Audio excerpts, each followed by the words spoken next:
Bonjour, bienvenue sur cette nouvelle vidéo et surtout ce nouveau concept qui a pour but tout simple de vous présenter des endroits, des lieux où je me suis promené avec Loki et des endroits où vous pourrez vous promener avec votre chien.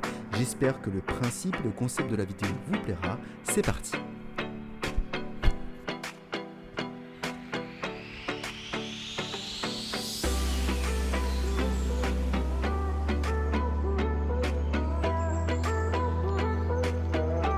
Alors c'est vrai que Montgauget c'est une forêt où je vais souvent me promener, c'est la seule forêt publique qu'on a dans les alentours de Sainte-Maure, donc il faut en profiter. La liberté est autorisée ou du moins elle est tolérée dans le sens où le chien doit rester dans les sentiers le plus possible et ne pas aller dans la partie forestière.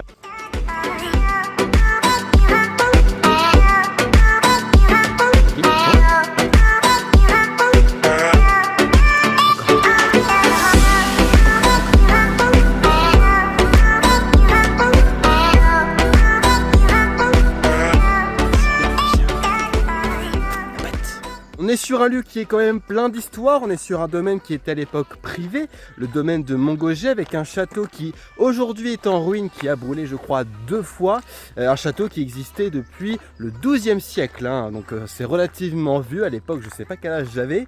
Et aujourd'hui on a de nouveau un château qui a été érigé un petit peu plus loin, qui est privé, qui fait maison d'hôte, voilà, si ça vous intéresse. Mais nous, on est dans le lieu qui appartient à la commune de Saint-Épin. Au niveau de la durée de la balade, c'est un peu variable, c'est-à-dire que c'est à vous de choisir forcément la durée que vous allez vouloir promener votre chien ou vous promenez vous, sachant que vous pouvez aussi très bien venir en vélo. Il y a beaucoup de cyclistes qui passent par là, il y a même des chevaux, donc pour le coup. Et en termes de durée, on est à peu près sur du...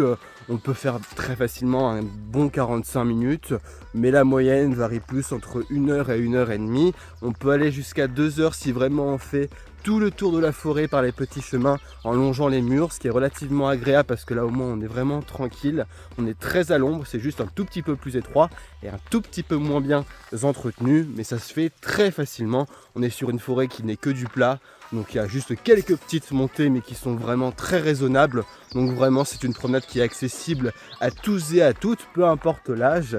Qui au pied, allez, hop, hop, hop, hop, hop, hop.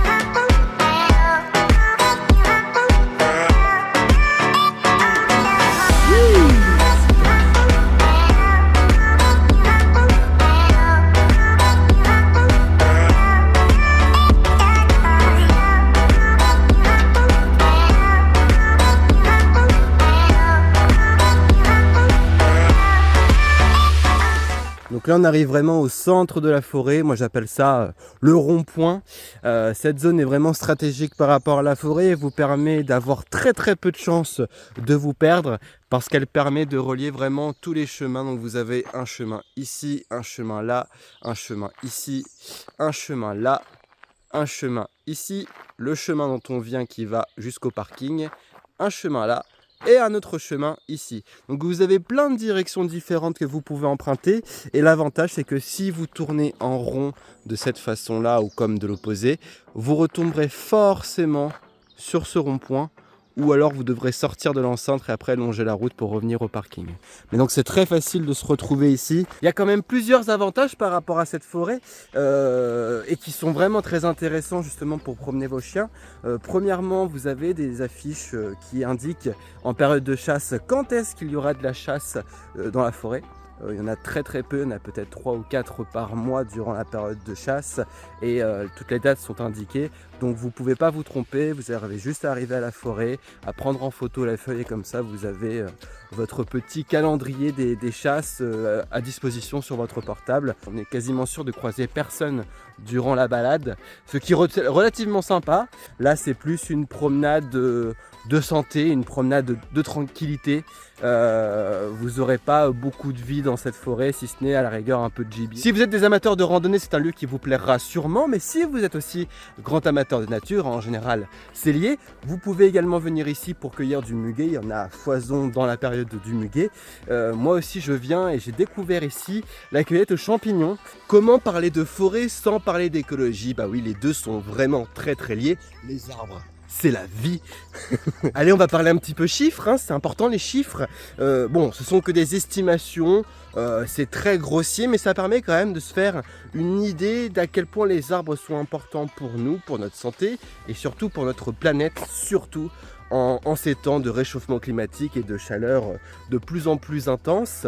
En moyenne, on estime, en grande moyenne, qu'un arbre va absorber environ 25 kg de CO2 par an.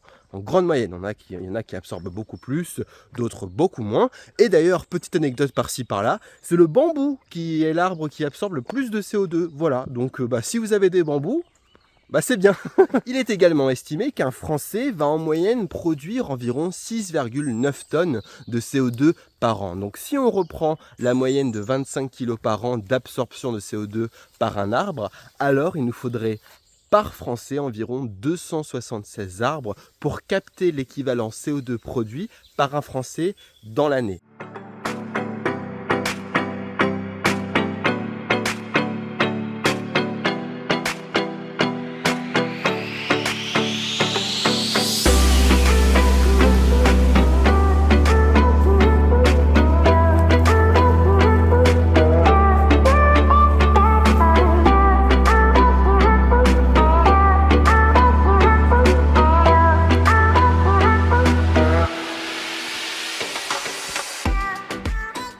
Ce qui me fascine vraiment quand je fais des randonnées ou quand je me promène dans des milieux naturels, c'est vraiment le fait que la faune et la flore sont au final très très riches, peu importe où on va.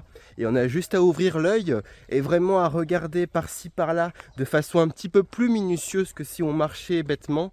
Et on se rend compte qu'on peut rencontrer sur notre chemin plein d'espèces d'insectes différentes, de petits animaux si vraiment on a de la chance. Et même savoir par exemple repérer les différents arbres, différencier les feuilles de chêne des feuilles de châtaignier. C'est vraiment des petites choses qui font que d'une simple promenade, on peut au final avoir une petite culture générale, en apprendre davantage sur la nature et ce qui nous entoure. Et en tout cas, moi, c'est quelque chose qui me fascine. Bien évidemment, on est dans une forêt qui est très bien entretenue, mais qui reste relativement sauvage et bien conservée. Ce qui fait qu'il faut que vous fassiez très attention si vous souhaitez aller promener votre chien ici, par rapport à sa mise en liberté. Forcément, si votre chien a un mauvais rappel, un mauvais suivi naturel, s'il est chasseur, etc., préférez prendre une longe pour éviter de déranger la flore et la faune locale, mais aussi pour essayer d'avoir un chien qui va très souvent s'en mêler, parce qu'ici il y a vraiment pas mal de gibier, des chevreuils, des lièvres, donc voilà, faites attention par rapport à ça, et après sinon profitez, hein.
Si vous souhaitez découvrir de nouveaux endroits où vous pouvez aller avec votre chien, je propose un petit service qui coûte 10 €.